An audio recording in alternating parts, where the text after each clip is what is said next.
mukutu ogwa Point Media UG nate kwetutukidde nga bulijjo tuba tugezaako okulaba tutuusaako ebyo byonna eba bigenze maaso mu kisaawe eky'ebyobufuzi ono mu ggwanga erya Uganda nga tetwonoonye budde bonna njaga kutegeeza nti olunaku olwaleero lwa kuna ennaku z'omwezi 3 tubuzaayo olunaku lumu lwokaloka tubeere nga ate guno omwezi nago tuguleka emabega. Kwebaza nnyo ggwe akyekuumidde ku mpewo zino era ng'ogamba nti obaka bonna bw'oyagala ogenda kuba obujja ku Point Media UG. Kakati no lunaku olw'ejjo abakulembeze b'ekibiina kya NUP nga bakulembeddwamu Robert Kyagulanyi SSENTAMU basobodde okugenda mu bitundu eby'emukono era nga olukuŋŋaana luno oba enkuŋŋaana zino ezaabaddeyo ze zaasoose mu countrywide tour y'ekibiina kya NUP phase ey'okubiri.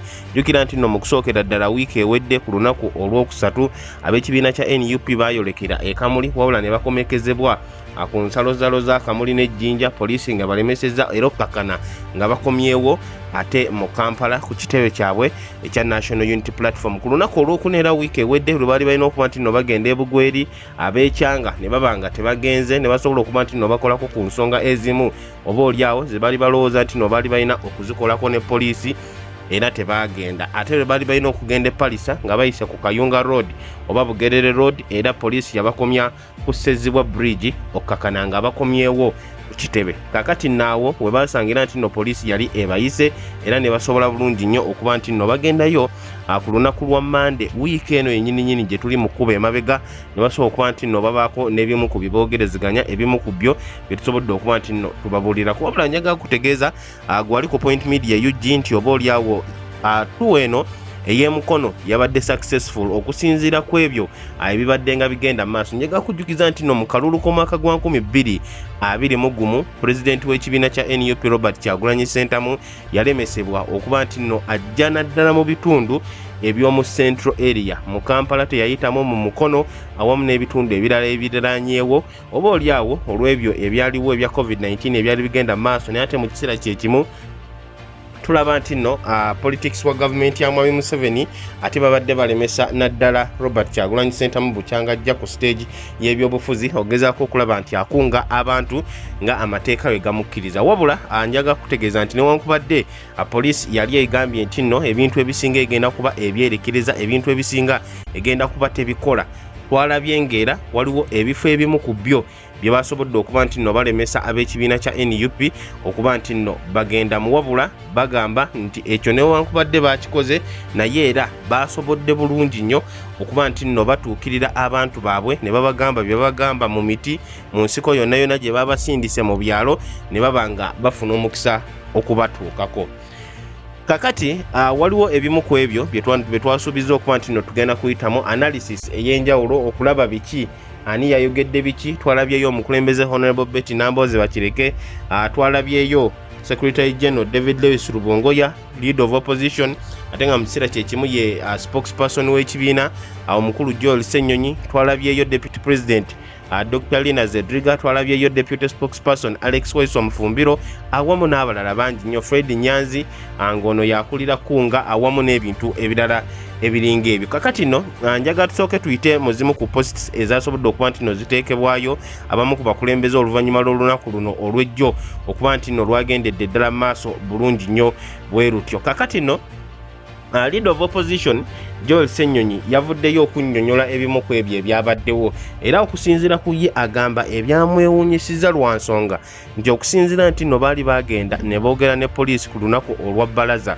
baluyinza okuyita olunaku olwa Mande ate poliisi yafunye obuvumu okugenda mu maaso n'okukola ebyo bye yakoze. Ssenyonyi yawandiise bw'ati: Yesterday evening police got in touch with us saying they had no problem with the venue we had selected in Mukono municipality for our mobilization activity.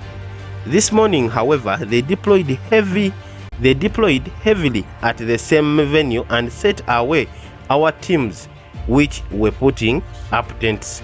Before we could get to Mukono town, they blocked the road to our venue and diverted us to another venue deep in the middle of nowhere, perhaps because they thought we would not have people turning up for the rally since it was far. We thank our teams which quickly made the first venue usable and the people of Mukono who at the last minute joined us at this far off venue. Ekyo kye bayita amaanyi g'abantu. oyo yabadde leader of opposition Joel Ssenyonyi ng'ategeeza nti poliisi olunaku olw'ejjo ku makya basobola okuba nti nno aboogerezeganyaamuuko nabo era ne babategeeza bulungi nnyo nti tebalina buzibu bonna mu bifo bye bagamba nti nno bagenda kuteekerateekeramu okukunga kwabwe okwegerako eri bannamukono wabula ate kyabeewunyisizza nti bwe babadde bali kumpi okuyingira Mukono municipality ekulemberwa Honorable Betty Nambooze bakireke ate poliisi yataddewo ebimotoka eby'amaanyi mu makubo era okukakana nga babadaivatinze okubajjawo babadde balina okugenda ne babasindika eyo mu byalo mu nsiko oba oliawo nga balowooza nti abantu bajja kuba tebasobola kutuukayo wabula Ssenyonyi yeebaza bannamukono abasobodde okuba nti nno babeererawo ddala bulungi nnyo era ne bongerera ddala okulaga amaanyi g'abantu nti buli wamu wonna we banaabasindika bajja kuba basobola bulungi nnyo okugendayo. Ye David Lewis Rubongoya naye yasobodde okuba nti nno abaako ne byayogera ku nsonga zino era yavuddeyo n'apostinga bw'ati. Yagambye ekyasookedde ddala, they blocked us from using the first venue we had booked, taxi park grounds, claiming it was near a hospital. Kakati gwabadde agoberera ensonga zino ku mukuto gwa Point Media ujja kukizuula nti poliisi mu bimu ku ebyo bye yakkiriza ab'ekibiina kya NUP okukola mu kusookera ddala nti balina okubuukinga era okucommunicatinga eri poliisi bifo ki bye bagenda okukozesa mu budde obumala okulaba nti ate tekibalemesa kuwaayo security awamu n'ebintu ebirala ng'ebyo poliisi byerina okuba nti nno ekolerako ddala bulungi nnyo wabula ate kusinziira ku David Lewis Rubongoya agamba nti babalemesezza okukozesa ekifo kye basoose okubuukinga ekitegeeza nti ku mulundi guno ab'ekibiina kya NUP si be babadde mu bukyamu si be babadde mu nsobi wabula poliisi ye yeekyusiriza mu kiti ng'embazzi era okukakana nga bakyusizza ebigambo byabwe bennyini bo bye basuubiza okuba nti nno bayimirirako. Ensonga ey'okubiri, they blocked us from using the second venue we booked Njogezi grounds without giving any reason. Jukira nti nno mu taxi park grounds we basoose okubagaana Rubongo yagamba nti babadde ensonga mbu olw'okuba bali kumpi n'eddwaliro.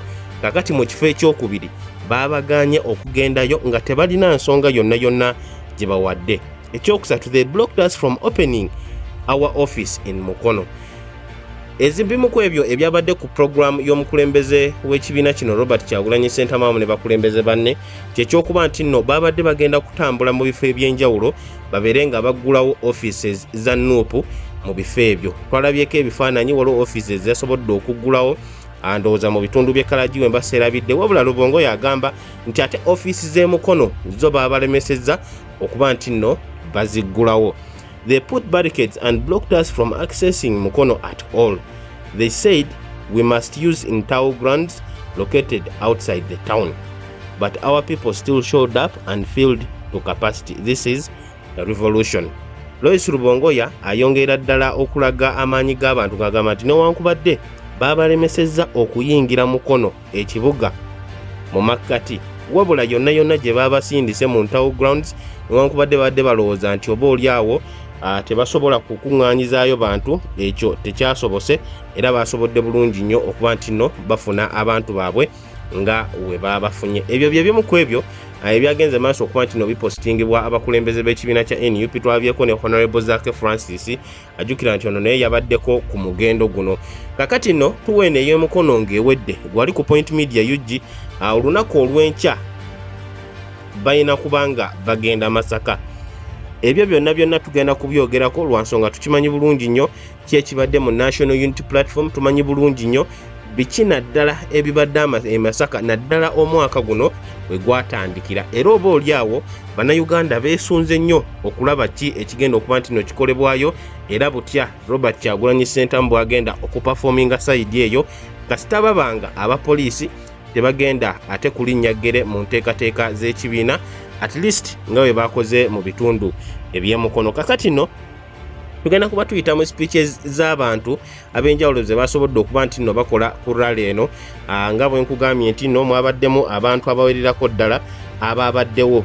Secretary General w'ekibiina David Lewis Rubongoya yabaddewo, spokesperson Joel Ssenyonyi ng'ateera mu kiseera kyekimu ye leader of opposition, deputy president owa North Dr. Lina Zedriga yabaddewo, Deputy Spokesperson Alex Waiswa Mufumbiro yabaddewo, Youth Wing Leader Zake Francis yabaddewo, Head of Entertainment Nubian Lee yabaddewo, bakansala ba MPs ab'enjawulo awamu n'abantu abalala ab'ebitiibwa eby'enjawulo mu bukulembeze bw'ekibiina kya NUP basobodde okuba nti nno babeerawo. Kakati nno nga tutandise n'ebyo ebimu ku ebyo ebyayogeddwa okusookera ddala omukulembeze w'ekitundu kye baabaddemu ng'oye Honorable Betty Nambooze bakireke gwenzize nkugamba mu vidiyo eziwererako ddala kati nti omukyalo ono alabikidde ddala okuba nti yeeyongedde okuba mu mikono emirungi era ku ludda olulungi olwabo ab'ekibiina kya National Unity Platform okusinziira ku ebyo ebyali bimwogerwako naddala nga yeekeegatta mu kibiina kino ekya NUP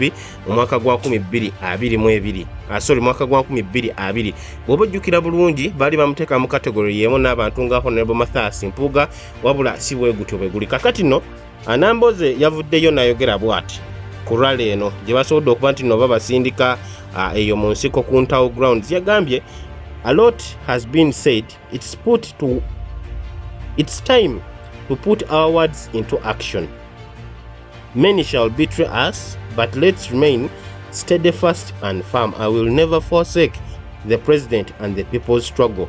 When some leave, there will be a vacuum for others to join us. I want to request the president to allow me to recruit dangerous substitutes in spaces that have been vacated by those who have abandoned the people's struggle. Nambooze nga bwe nkugambyeko nti mu kusookera ddala yali ateekebwa mu kibinja kyekimu naddala n'abo abaava mu DP block mwaka gwa 2020 wabula olunaku olw'ejjo yavuddeyo n'ategeeza bw'ati nti ebintu bingi nnyo byogeddwa, abantu bangi nnyo boogedde, wabula kyekiseera ebigambo kati biteekebwe mu bikolwa. Era n'ategeeza nti ye ng'omuntu talirya lukwe mu struggle, talirya lukwe mu president w'ekibiina kye Robert Kyagulanyi Ssentamu, era asaba buli muntu yenna ali mu struggle abeere mukkiriza, abeere muggumivu bulungi nnyo lwa nsonga ebintu bigenda kukolebwa. Nambooze agamba nti abantu we bavaawo baba baleseewo space esobola okuba nti nno ejjuzibwamu abantu, era n'asaba omukulembeze we Robert Kyagulanyi Ssentamu nti mu space mu vacuum awaba wavudde abantu ayagala amukkirize agende maaso n'okuba nti nno ateekawo ate bali abakatawi oba oli awo abasinga ne kubali babaddewo ogezaako okulaba nti struggle egendera ddala mu maaso. Era n'asaba bannayuganda mu mukono babeere nga tebaggwamu maanyi wabula okusigala nga bakkiririza mu ebyo ebiri mu kukolebwa. Secretary General David Lois Rubongoya gwe tusobodde okuba nti tusooka okusomako ku post ye gye yasobodde okuteekayo olunaku olw'ejjo naye yabaddeko ebigambo ebitonotono bye yayogedde ne bannamukono. Yagenze maaso n'abagamba all of us must be duty bound. Museveni and his gluttonous crew are on a dining table eating everything and throwing scraps at us. It is time for us to rise and say enough is enough.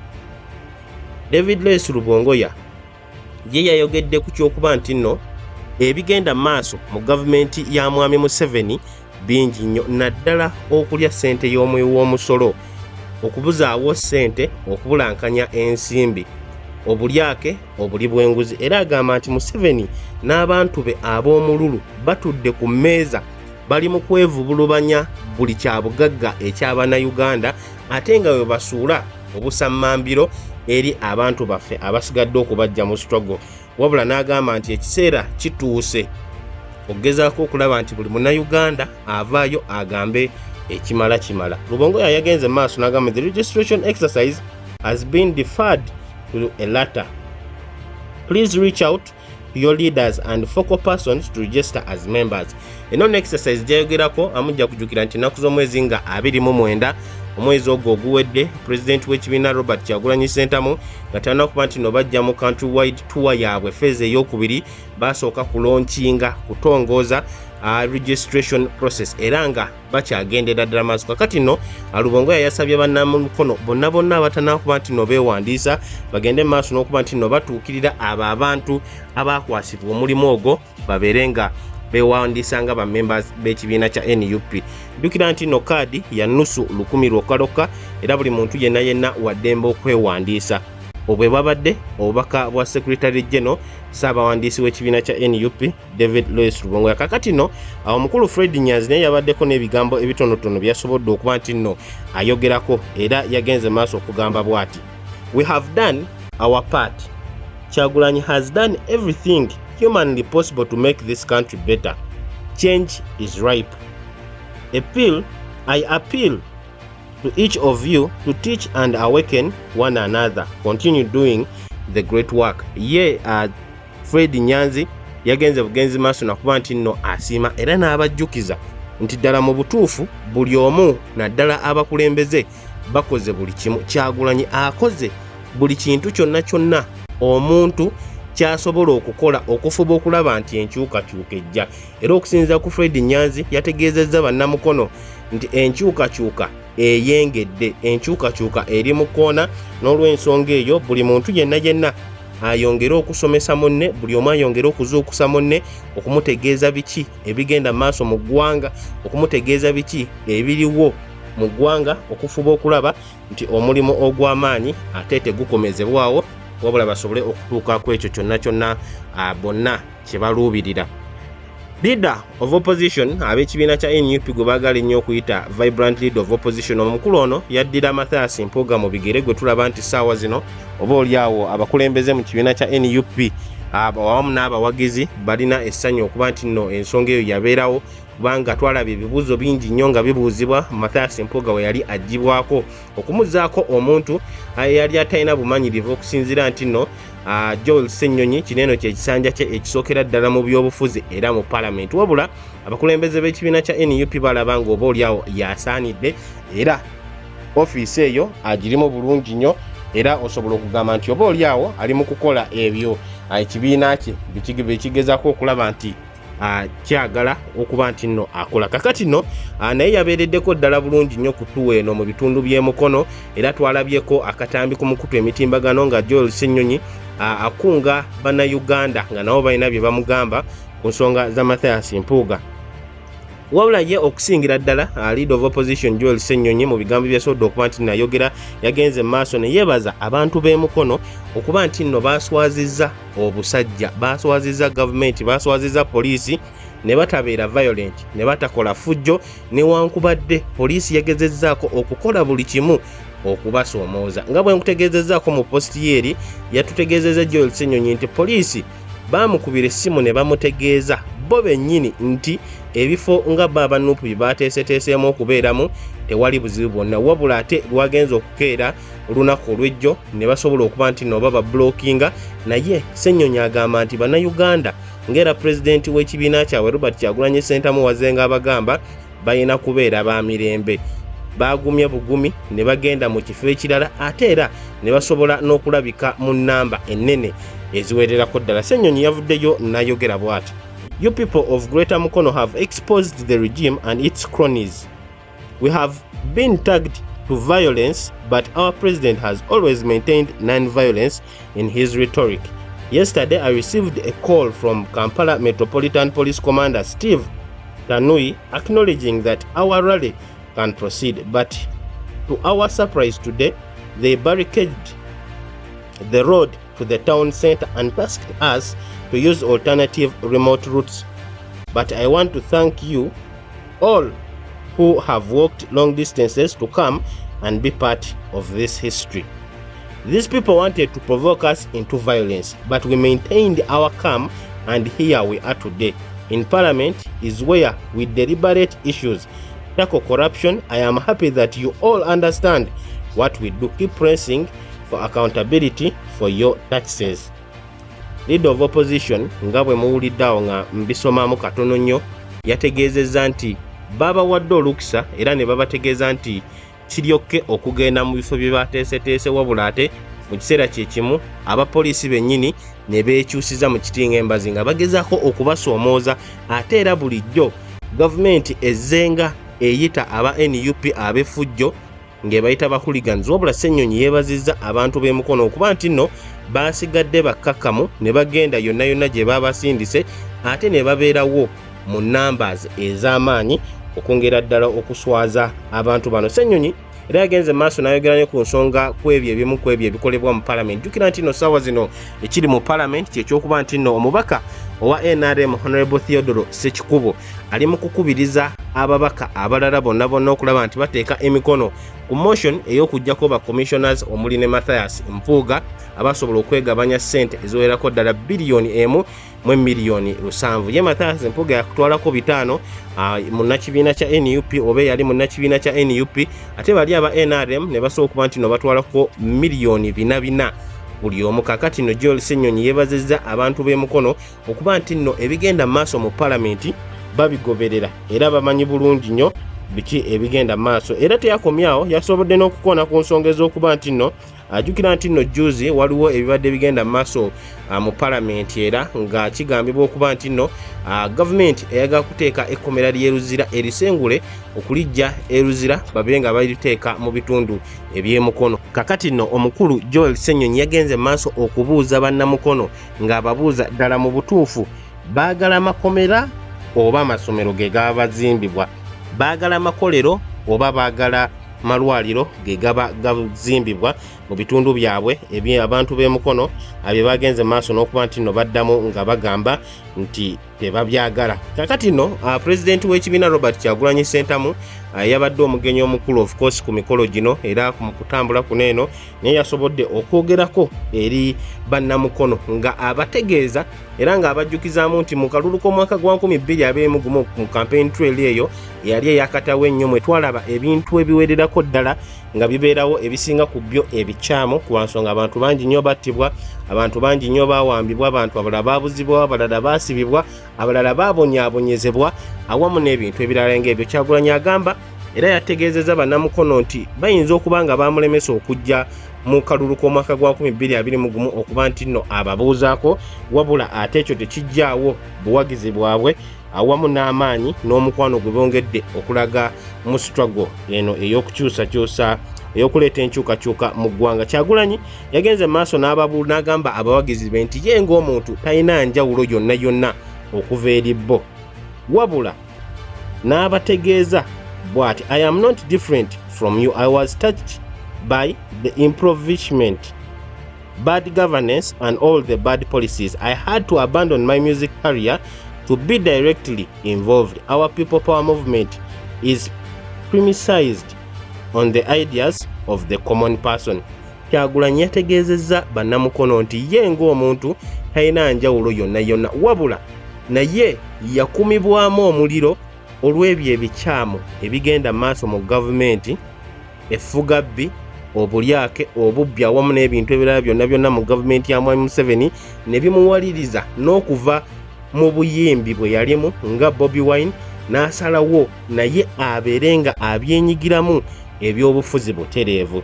Era n'agamba nti People Power Movement yagugumikizibwa, yaleetebwa ebirowoozo eby'abantu aba bulijjo. We should not leave governance to engineers, lawyers and elites. You have a role to play in making this country better. I didn't contest for leadership just for clout. No. I already had my name and fame. I simply joined this to make a difference. You know the people who have impoverished our country. Your taxes are being stolen daily. Museveni and State House use 2 billion per day as their expenditure. Parliament is a rubber stamp house, and it among is also looting from the national coffers. Kyagulanyi agamba tayagala bannamukono, tayagala bannayuganda ebyobufuzi babirekera abantu bali abaasoma, abantu abali mu masuuti, ba inginiya, bannamateeka. Buli muntu yenna ayina omulimu omunene ogw'okuzannya mu byobufuzi era mu ggwanga lye. Agamba nti ye teyeegatta ku byobufuzi olw'okuba yali ayagala kufuna affeemu, olw'okuba yali ayagala kukola linnya lwa nsonga nti erinnya lye yali yalikola dda, wabula yeegatta ku byobufuzi olw'okuba yali ayagala aleetewo enkyukakyuka. Abantu aboonoonye eggwanga lino bamanyikiddwa bulungi nnyo. N'ategeeza abantu Kyagulanyi nti omusolo gw'abantu, ssente z'abantu ziri mu kubbibwa buli lunaku. Museveni awamu ne State House bakozesa biliyoni 2 buli lunaku nga ensaasaanya yaabwe. Palamenti yo yafuuka kyakusekererwa. Sipiika Anita Among ali mu kubba buli kaseera era buli wonna wonna waba asobodde. Kyagulanyi yagenze maaso era n'agamba your money is used to buy guns. Do you want the good roads instead of prisons? Each of you and your own children are indebted. You and your children owe 2 million to clear the national debt, and this shall take us about 97 years to settle this debt. This is a global village. The world is watching. Whenever we engage in our development partners, we inform them that we will not pay back their loans which are spent on our operation. I am happy to inform you that the aid is being cut and more sanctions are coming. We do this on the foreign front. Robert Kyagulanyi Ssentamu yategeezezza nti n'ebyo byonna nga president awamu n'abalala byonna bye bakola ogezaako okulaba nti batema amagulu ku gavumenti ya Mwami Museveni naddala mu mawanga ag'ewabweru bali mu kukikolera ddala era obuyambi buli mu kusalibwako ku Mwami Museveni. Kyagulanyi yategeezezza bannamukono olunaku olw'ejjo nti buli muntu yenna Munnayuganda okusinziira ku bbanja Uganda lyerina buli muntu abanjibwa miliyoni 2 ate nga kijja kutwalira emyaka 97 bweddu okuba nti nno ebbanja eryo lisasulwa mu bujjuvu. Wabula okusinziira ku yagamba nti buli we basisinkana abantu b'emawanga ag'ewabweru abazenga bawa Mwami Museveni ssente yabagamba nti Bannayuganda ssente ezo tebajja kuzisasula lwa nsonga nti zikozesebwa gavumenti ya Mwami Museveni okubanyigiriza nga Bannayuganda. Mu bimu ku ebyo ebirala byagenze maaso okwogera ku Kyagulanyi yagambye the people in power fear a united people. They don't want us to unite together for a cause. We are doing these tours to remind you that we are still on track and we never back down. We want to project a solid message. Unlike previous opposition leaders, it is in our time that drones have showed up. They've abducted so many youths in Buganda. I thank you for remaining resilient. Kyagulanyi agamba nti bakoze tuweeno era bali mu tuweeno okwongera okulaga Bannayuganda nti tebannazikiza era tebannapowa ku mulamwa gwe baliko nga abakulembeze ba struggle. Era agamba nti okumanyanga bakankanyiza gavumenti etya abantu bonna abeegattidde awamu. Kyova olaba nti ku mulembe guno eno drone ezibuzaawo Bannayuganda ezibuzaawo abavubuka zeeyongedde era bakikoledde ddala. Wabula yeebaza abantu b'e Mukono okuba nti nno bakyalemeddeko era bongera okulaga obwagazi bwabwe mu struggle. These people go after you to instill fear in you and inspire you to back down. I ask you to stay on track. Don't give up no matter what. The abductions, imprisonment and everything have all failed. Museveni has now resorted to using the consolidated fund to bribe some of our leaders to distract you from the struggle. Whoever betrays you, stay on track. We will stick to the values and principles that we preached to you. We are not your bosses. You are our bosses. The struggle will go on no matter who Museveni buys. I promise you that I will not turn a blind eye to anybody who engages in corruption. Most media houses are on Museveni's payroll. Kyagulanyi ensonga y'enguzi bw'oba obadde ogoberera ebigenda maaso naddala neno ku mukutu ogwa Point Media UG ojja kukyetegereza nti ebyo bye bimu ku ebyo Robert Kyagulanyi Ssentamu ng'omuntu ng'omukulembeze w'ekibiina kya NUP byayongera ddala okuvumirira. Yagambye nti Mwami Museveni akozesezza okukwata abantu, okubuzaawo abantu, okutulugunya abantu, okutta abantu, wabula byonna biganye. N'olw'ensonga eyo kyasazeewo okukola kwegezaako okulaba nti ate kati afuna ssente y'omuyi w'omusolo yennyini gy'akozesa n'agula abamu ku bakulembeze okumalamu abantu amaanyi. Wabula yagambye nti ng'akyali mukulembeze w'ekibiina kya NUP tagenda kuba nti nno akkiriza okuva ku nnono awamu ne values nga bo ab'ekibiina kya NUP ze bagoberera. Era mu buli ngeri yonna agenda kufuba okulaba nti n'abakulembeze abalala bakolera ku nsonga y'emu eyo bwetyo. Yagenze maaso n'agamba that is why what I'm saying here cannot be broadcast or aired anywhere. Museveni has been using money to infiltrate political parties. As long as I am still the head of NUP, we shall not tolerate corruption. If we condone corruption, we shall not have any reason to condemn Museveni. Museveni rigs elections to demoralize you from participating in legitimate means of regime change. He wants you to stop participating in elections so that he imposes his own clowns in critical positions. Don't you ever lose hope in participating in elections. Time shall come when your vote will matter. We come to you because the power is with you. Do not lose hope. Never be enslaved. This is your country and you do have a choice. Robert KYAGULANYI SSENTAMU yayongedde okugumiikiriza era n'ayongera okukkaatiza nti newankubadde media houses ezisinga newankubadde bannamawulire abasinga bakolera mwami Museveni, ebigambo byali mu kwogera era byayogedde awo olunaku olw'ejjo tebijja ssangibwa ku TV yonna oba ku radio yonna, wabula asaba bannayuganda ekyo kireme kubamalamu maanyi.